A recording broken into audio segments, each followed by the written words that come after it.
এই রাসূল করিম সাল্লাল্লাহু আলাইহি ওয়াসাল্লামের ব্যাপারে একটা উদাহরণ ফেরেশতারা দিচ্ছেন। দুইজন ফেরেশতা এসেছে, রাসূল করিম সাল্লাল্লাহু আলাইহি ওয়াসাল্লাম ওই সময় ঘুমন্ত আছেন। তখন দুইজন ফেরেশতা এসে বলছেন, এই আল্লাহর বন্ধুর ব্যাপারে উদাহরণটি তুমি দিয়ে দাও। তখন অপর ফেরেশতা বলতেছেন, সে তখন ঘুমন্ত। তখন উত্তর আসছে, তিনি ঘুমন্ত হলে তার হৃদয় জাগ্রত আছে, তুমি সে উদাহরণটি দিয়ে দাও। রাসূলের শানে সেই উদাহরণটি পেশ করা হচ্ছে যে ইনার ব্যাপারে উদাহরণ তো সেই রকম যে একজন ব্যক্তি বাসায় খুব ভালো মানের খাবার পাক করেছে, এরপরে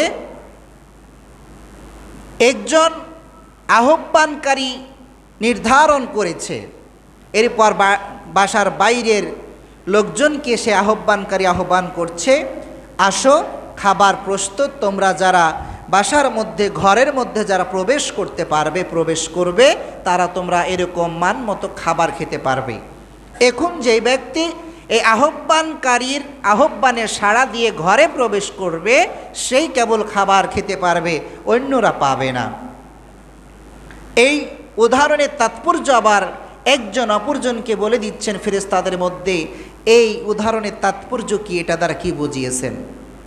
অপরজন ফেরেশতা বললেন, এর দ্বারা বোঝানো হয়েছে আল্লাহ রব্বুল আলামিন জান্নাত প্রস্তুত করেছেন, আর জান্নাত প্রস্তুত করার পরে সেই জান্নাতের মধ্যে খাবারের নেই বান্দার নিয়ামতগুলোকে আল্লাহ তাআলা সাজিয়েছেন, আর সেই আহ্বানকারীর নেই আল্লাহ রব্বুল আলামিন বিশ্বনবী মুহাম্মদুর রাসূলুল্লাহ সাল্লাল্লাহু আলাইহি ওয়াসাল্লামকে শ্রেষ্ঠ পয়গম্বর হিসাবে আহ্বানকারী হিসাবে নির্ধারণ করেছেন।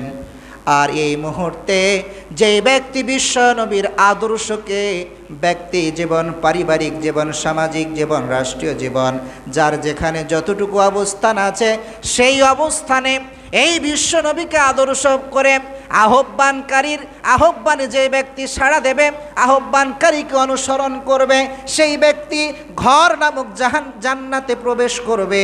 আর জান্নাতে যখন প্রবেশ করবে তখন ওই খাবার খাওয়ার ন্যায় জান্নাতের নিয়ামত রাজি সেই বান্দাটা ভোগ করতে পারবে।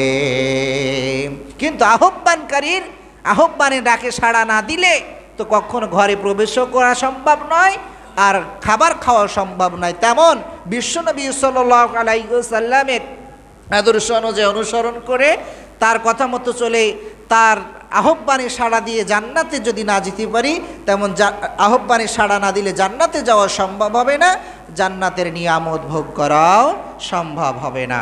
আল্লাহ সুবহানাহু ওয়া তাআলা আমাদের কবুল করুক, আল্লাহুম্মা আমিন।